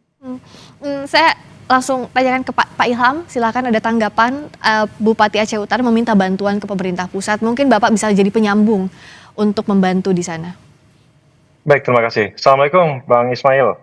Insya Allah nanti apa yang tadi terkait dengan kendala yang ada di Aceh Utara, nanti akan kita sampaikan ke BNPB supaya nanti bisa diatasi segera. Tetapi tentu ini menjadi sebuah keprihatinan kita semua. Bantuan sudah ada tetapi tidak cukup, dan ini akan menjadi perhatian dari BNPB untuk drop bantuan sesuai dengan apa yang dibutuhkan oleh masyarakat di sana. Memang tantangannya sekarang ini dari seluruh wilayah yang ada di Aceh, Sumatera Utara dan juga Sumatera Barat, yaitu sebaran bencananya yang sangat luar biasa, dan mudah-mudahan ini menjadi perhatian kita bersama, cara penanganannya dan teknis penanganannya yang nanti akan dirumuskan dan dilaksanakan oleh teman-teman di satuan untuk mengatasi masalah ini. Pak Ismail, Pak Ismail, nanti informasi yang Bang sampaikan tadi akan kami sampaikan kepada Presiden. Baik, terima kasih. Ya. Silakan Pak Ismail. Terima kasih Bang. Ya, yang pertama sekali saya ingin menyampaikan, yang pertama saya sampaikan mohon dibantu Aceh Utara ini Bapak Presiden. Karena ini kami tidak sanggup, karena kerusakan jalan, kerusakan irigasi ini, kemudian menyangkut dengan bahan pokok masyarakat ini, kami tidak sanggup, maka kami minta bantu kepada Bapak Presiden. Tolonglah kami Pak Presiden. Baik Bang, akan kami sampaikan nanti Bang. Ya, jadi Iya, terima kasih. semoga segera ditangani dengan baik. Pak Ismail saat ini berada di mana Pak tepatnya? Ini, ya saya barusan ini di lapangan, ini lagi kasih bantuan masa panik kepada masyarakat yang lagi mengungsi, begitu. Itu di mana Pak masyarakat yang mengungsi yang Bapak kunjungi saat ini? Musibah di Aceh Utara ini dari 27 kecamatan, cuma yang tidak terendam habis cuma 2 kecamatan, yang lain rata semua. Maka saya bilang lebih daripada tsunami yang terjadi di tahun 2006 kemarin. Untuk warga yang di pengungsian tentu butuh banyak bantuan. Saya akan tanyakan lebih banyak lagi. Kita akan jeda dulu sejenak, Pak Ismail, Pak Ilham juga Mas Hairil. Kami akan segera kembali di Sapa Indonesia Malam.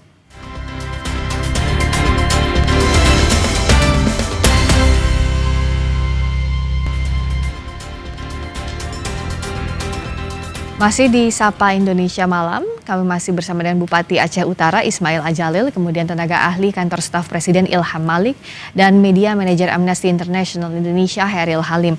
Pak Bupati, saat ini apa jenis bantuan detailnya yang paling dibutuhkan oleh warga Aceh Utara, Pak Ismail?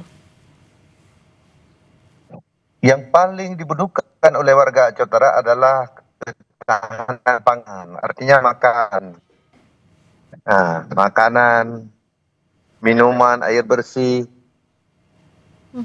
ini yang paling dibutuhkan. Ya, makanan, minuman, air bersih. Kalau sekarang di pengungsian, Bapak bisa gambarkan apakah ada misalnya dapur darurat atau dapur umum sementara untuk suplai dengan bahan seadanya atau belum ada itu pun? Udah ada. Sudah ada. Semua ini masyarakat kita yang sudah kita bisa akses, semua ada di dapur-dapur umum, tempat pengungsian. Tapi masih ada juga wilayah yang belum terjangkau dapur umum, begitu ya Pak ya? Iya, belum bisa kita terobos ke tempat-tempat yang terisolir, dan ada tempat-tempat yang masih tergenang. Oh, masih ada yang tergenang juga saat ini ya Pak? Ya, masih ada tergenang. Sudah 9 hari masih ada yang tergenang. Pak Ilham, apa yang bisa pemerintah pusat dorong? Tadi makanan, minuman, air bersih itu kebutuhan yang paling ditunggu saat ini di Aceh Utara. Untuk bergerak ke sana, termasuk untuk membuka akses warga yang masih terisolasi, itu seperti apa Pak? Ya, memang upaya airdrop kan sudah dilakukan oleh pemerintah. Oleh aparat kita, TNI, Polri, semua sudah mengedrop makanan ke berbagai tempat. Tetapi memang pemerataan tempat dropping bahan makanan ini ya memang masih perlu penyempurnaan lagi. Dan ini informasi disampaikan oleh Bang Ismail terkait dengan kebutuhan makanan pokok itu seperti tadi kan kalau beras tadi sudah ada ya Bang Ismail ya. Tetapi lauk pauknya yang lain-lainnya saya kira itu juga perlu diperhatikan oleh kita semua, dan dropping bahan pokok ini tentu akan dilakukan oleh pemerintah. Dan informasi yang Bang Ismail sampaikan tadi ini akan menjadi langsung kami sampaikan kepada Badan BNPB supaya lokasi di mana Bang Ismail berada itu cepat di dropping oleh petugas yang ada di lapangan. Gitu. Ya, Mas Hairil melihatnya saat ini masih ada daerah yang terisolasi dengan kondisi belum ada bencana nasional, ini bisa dilakukan dengan baik? Kita lihat ada pemerintah pusat yang menjamin. Iya, kita memang udah ada komitmen verbal dari pemerintah pusat bahwa ini udah setingkat bencana nasional, tapi kembali lagi seperti yang saya bilang tadi, ini kurang kuat memberikan dasar hukum agar semua pihak itu ikut terlibat. Jadi jangan sampai kita menunggu ada banyak jangan hanya menunggu informasi-informasi dari media sosial atau dari media bahwa ada yang terisolir sana, karena dengan adanya status status bencana nasional ini itu memberikan instruksi all out kepada seluruh perangkat negara untuk melakukan mapping, melakukan distribusi bantuan tanpa harus menunggu adanya informasi-informasi yang berasal dari publik. Tentunya informasi dari publik penting, tapi upaya all out inilah yang perlu dilakukan saat ini. Jangan sampai ada daerah-daerah yang tidak terjangkau. Karena apa? Karena tadi statusnya bukan darurat nasional, itu sehingga seluruh sumber daya itu tidak dikerahkan secara maksimal. Jadi kenapa status bencana nasional ini penting, agar ada kekuatan hukum yang menjadi landasan bagi semua aparat negara untuk bergerak melakukan evakuasi, recovery, dan juga nanti melakukan penegakan hukum setelah proses evakuasi dilakukan di lapangan.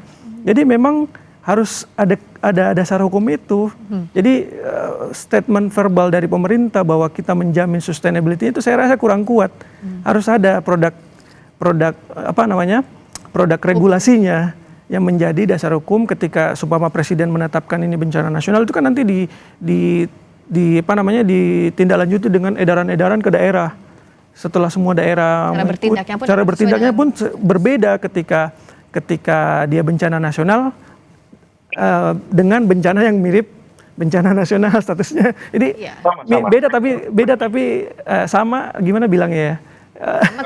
Hampir sama tapi beda. Hampir sama tapi beda. Jadi kalau hampir sama tapi beda, kenapa nggak disamain aja? Oke. Nah, saya tanya ke Pak Bupati. Kalau dari Pak Bupati, sebenarnya penting atau tidak status bencana nasional sejauh ini? Kalau dari daerah, apa sih yang diinginkan? Gini masalah status. Kalau di daerah ini kan memang kita tidak bisa berbuat apa-apa. Kalau kita lihat dari bencana tsunami itu kan hanya sebentar. Hanya sebentar, udah selesai. Tapi ini bencana sampai hari ini belum selesai. Mayat sekalipun belum habis ditemukan. Baru ditemukan 121 orang. Kehilangan nyawa manusia, yang kehilangan ada 118 orang lagi yang hilang menurut data sementara. Apakah tidak wajar itu status menjadi bencana nasional? Kemudian kalau tsunami waktu itu hanya pesisir kenanya. Tapi ini di Aceh Utara aja 27 kecamatan, cuma 2 kecamatan ini yang tidak kena.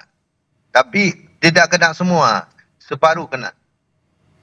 Kemudian terhadap rumah masyarakat, ini semua hilang. Ada beberapa desa ini memang tidak ada lagi rumah. Kemudian sudah 9 hari pejabat kita yang ada di pusat, 1 orang pun belum ada sampai ke Aceh Utara. Maka tidak dilihat langsung bagaimana kejadian di Aceh Utara sebenarnya. Kemudian juga kami tidak bisa akses informasi. Selama ini sinyal HP mati, lampu mati, kami semua terjebak di atas atap-atap rumah. Ini yang terjadi di Aceh Utara yang sebenarnya. Maka nggak wajarkah ditetapkan sebagai bencana nasional di Aceh? Itu maksudnya. Ya, silakan Pak Ilham. Kita ingin mengatakan begini ya. Kita ini butuh status atau tindakan nasional. Kalau kita butuh tindakan nasional, itu yang dilakukan oleh pemerintah. Dan sampai hari ini pemerintah masih begitu serius untuk mengatasi masalah yang ada. Dan tidak serta-merta ketika dia dibuat statusnya sebagai bencana nasional, maka masalah yang ada di lokasi yang sekarang terdampak itu akan selesai. Karena begini, sampai hari ini ya, di Aceh sendiri ada 25,45% masyarakat yang terdampak. Itu memang betul, sampaikan oleh Pak Ismail tadi. Dampaknya yang terjadi di banjir kali ini itu berbeda dengan apa yang terjadi di pada saat tsunami. Jadi memang sangat besar. Di Sumatera Utara ada 10,13% masyarakat yang terdampak. Kemudian di Sumatera Barat ada 2,4%. Memang relatif kecil. Yang paling besar adalah di Aceh, kemudian di Sumatera Utara. Memang skalanya sangat besar sekali.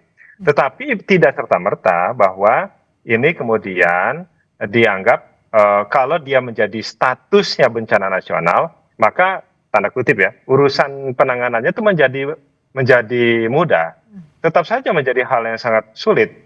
Dan karena kesulitannya sama, penanganannya sama, maka bagi pemerintah fokusnya bukan pada status, tetapi pada langkah-langkah nasional yang dilakukan oleh pemerintah sebagaimana yang disampaikan oleh Bapak Presiden. Dan arahan dari Pak Presiden sudah cukup jelas bahwa seluruh aparat, seperti yang saya sampaikan tadi, seluruh aparat yang di pemerintahan itu segera dan juga sudah turun mengatasi masalah yang ada. Nah, saya ingin mengatakan begini, kalau ada kelompok-kelompok masyarakat yang bisa membantu, tentu ini sangat terbuka, sangat boleh dan sangat ditunggu. Dan itu tidak perlu menunggu menjadi bencana nasional baru kelompok-kelompok masyarakat turun untuk membantu. Siapapun kelompok masyarakat yang ingin membantu korban yang ada di sana, itu sangat ditunggu dan terbuka bagi pemerintah. Dan ini kita tidak perlu sekali lagi meng-highlight soal bencana nasional, karena yang sangat penting adalah langkah-langkah ini kita kerjakan bersama, gotong royong untuk mengatasi masalah yang ada di Sumatera. Dan ini saya kira dengan sumber daya yang kita miliki, kita sangat bisa untuk melakukannya. Gitu, Mbak Priska. Baik, terima kasih. Saya terakhir singkat-singkat saja ke Pak Hairil juga Pak Bupati. Saya ke Mas Hairil dulu. Apa yang didorong untuk penanganan bencana ini bisa maksimal di daerah Sumatera bagian utara? Ya, sekali lagi kita berpatokan pada prinsip humanitarian, prinsip hak asasi manusia, harus ada upaya all out, dan salah satu cara melakukan upaya all out dalam hal evakuasi dan recovery ini adalah melalui status bencana nasional tersebut agar mengikat seluruh aparat negara untuk bergerak dan bertindak melakukan aksi untuk mencapai mereka-mereka yang berada di daerah-daerah terisolir. Dan ini sangat penting karena bisa menjamin adanya sustainabilitas dan juga membuka pintu bagi segala jenis bantuan yang bisa masuk ke Indonesia. Bisa dari lokal, bisa dari internasional, dan saya rasa kita tidak boleh menutup diri. Dan sampai saat ini kita tetap mendorong adanya status bencana nasional ini agar memang tadi masih Mas Ilham mengatakan tidak serta-merta membuat itu tidak serta-merta menyelesaikan masalah dengan sosial. Justru ketika tidak status bencana nasional aja tidak serta-merta menyelesaikan, apalagi dengan tidak adanya status bencana nasional yang mengikat seluruh aparat negara untuk bertindak lebih cepat dalam melakukan penanggulangan bencana di daerah. Saya kira itu sikap kita. Kalau dari status yang ada sekarang ini saja sudah menggerakkan seluruh instrumen kelembagaan yang ada, Mas. Masih ada, dan itu buktinya. Kalau ada kelompok masyarakat yang ingin membantu, bergeraklah dari sekarang. Oke, baik. Jadi soal status tadi ada perbedaan sikap, tapi saya mau ke Pak Bupati dulu. Pak Bupati, silakan sampaikan apa yang Pak Bupati paling harapkan sekarang untuk penanganan bencana semaksimal mungkin di Aceh Utara terutama. Silakan Pak Ismail. Ya, yang pertama sekali untuk sementara kita membutuhkan ketahanan pangan masyarakat. Ya, makan, minum, pokoknya inilah yang kita butuhkan. Yang kedua obat-obatan. Kemarin baru ada obat, kita memang tidak ada lagi obat di Aceh Utara. Semua terendam.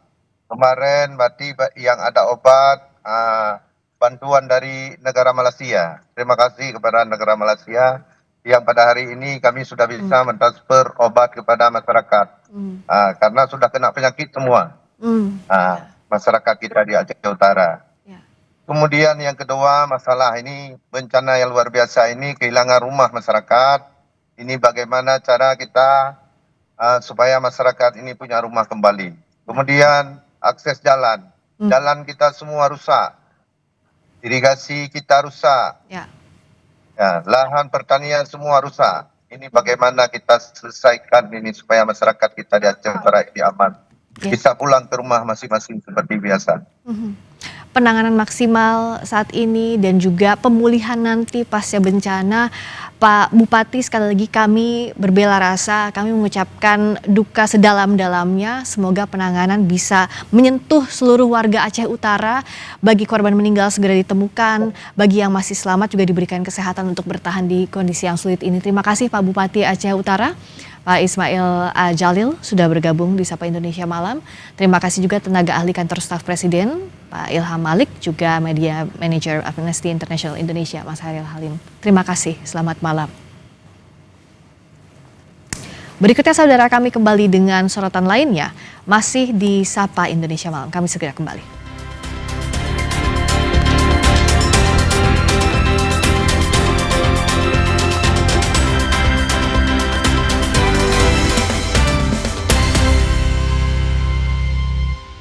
Banyak yang sudah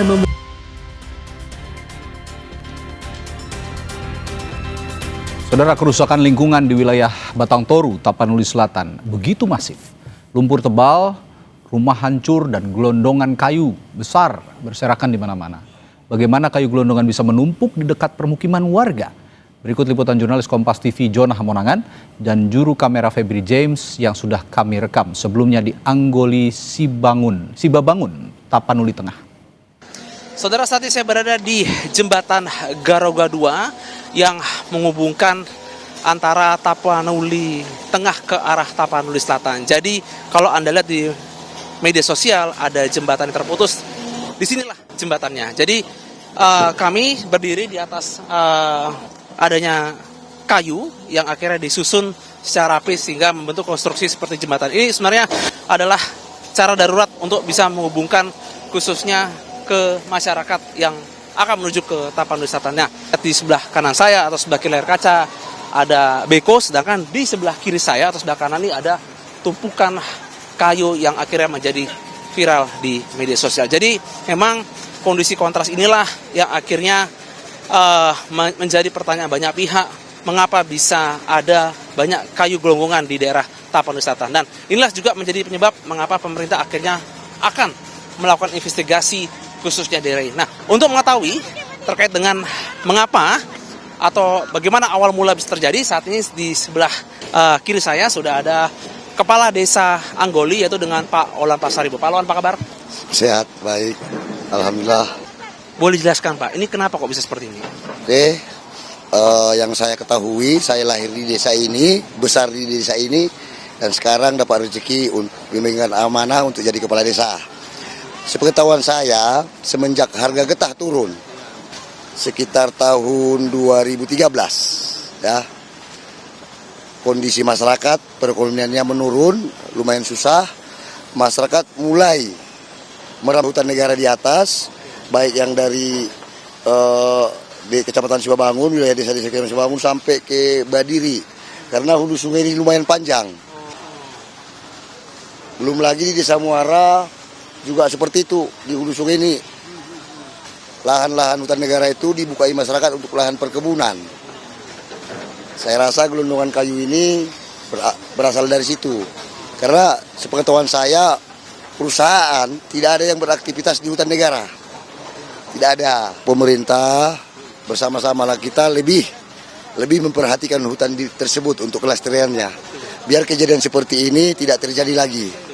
Nah, pemerintah yang berkompeten tentang itu, tolonglah lebih aktiflah mengawasi hutan itu, biar tidak terjadi lagi hal seperti ini.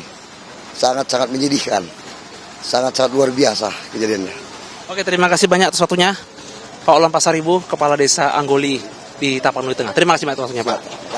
Inilah salah satu curhatan Kepala Desa yang menceritakan bagaimana kondisi ketika kejadian dan juga mengapa bisa terjadi gelondongan kayu yang akhirnya menjadi viral di media sosial.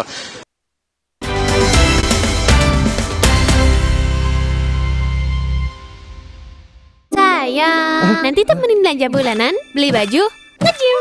Akan kuhadapi dunia, tapi Indomie Jumbo dulu. Mau ke bulan. Indomie Jumbo dulu. Banyak yang sudah membuktikan Aqua terasa sejuk meski tanpa didinginkan. Diproses dari air pegunungan dalam aquifer yang terlindungi, kaya akan mineral alami. Aqua, hadirkan kesejukan badan dan pikiran. Hai. Utrak bro. Hai. Oh no, first date nafas dia bikin trauma. Pakai Ciptaden Fresh Maxi Cool baru dengan Blue Gel Technology dari Jepang. Formula Break Zap usir bakteri penyebab bau mulut. Cool Blast and Extract Me nafas segar lebih lama. Fresh and cool-nya maksimal. First day jadi fresh day. Ciptaden Fresh Maxi Cool. Fresh and cool to the max. So Fresh Citrus baru. Seger. Aroma citrusnya bikin badan seger terus. Anti enek. So Fresh Citrus dari lemon oil. Ada hot lock system, hangatnya tahan lama. Ini yang bikin badan gue seger terus. So Fresh Citrus, anti enak, badan segar bugar. Wingscare.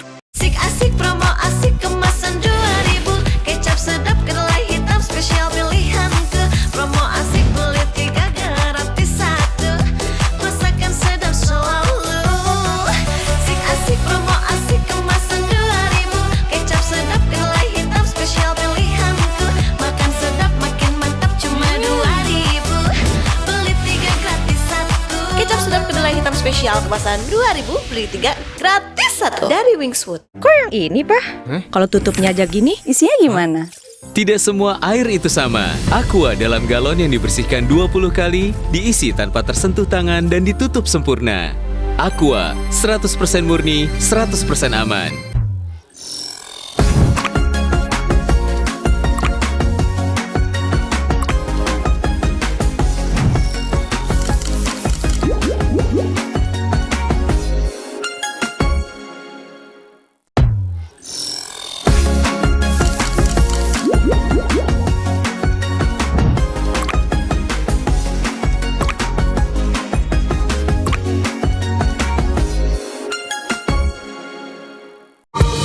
Pemerintah berupaya melakukan modernisasi pelayanan keimigrasian terkait pelayanan publik untuk memberikan pelayanan yang berkualitas dan sesuai standar.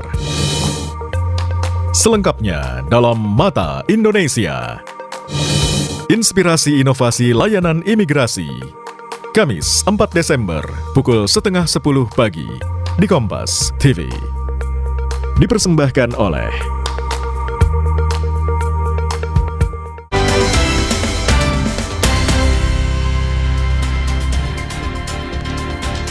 Saudara, bencana banjir dan tanah longsor menimbulkan kerusakan parah di wilayah Aceh Utara, Aceh. Sudah sepekan lebih, warga korban banjir tinggal di tenda terpal dengan persediaan logistik yang terbatas. Gambar ini memperlihatkan kondisi Desa Gedumbak, Kecamatan Langkahan, Aceh Utara pasca diterjang banjir bandang. Desa Gedumbak merupakan salah satu desa terparah terdampak bencana banjir. Puluhan rumah serta fasilitas umum rusak diterjang banjir bandang pekan lalu. Ratusan warga tertahan di beberapa lokasi yang terisolasi karena akses menuju lokasi tersebut masih tergenang banjir. Warga berharap bisa segera mendapatkan bantuan pemerintah.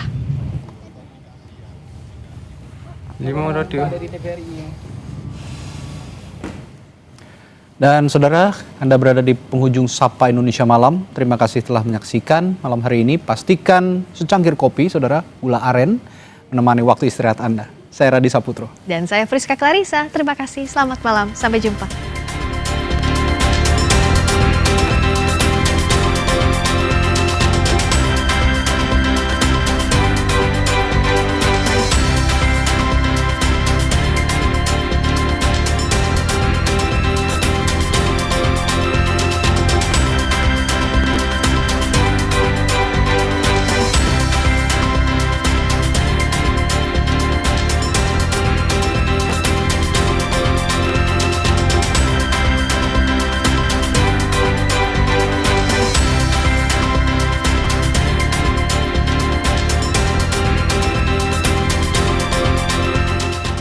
Terima kasih Anda telah menyaksikan Sapa Indonesia Malam, didukung oleh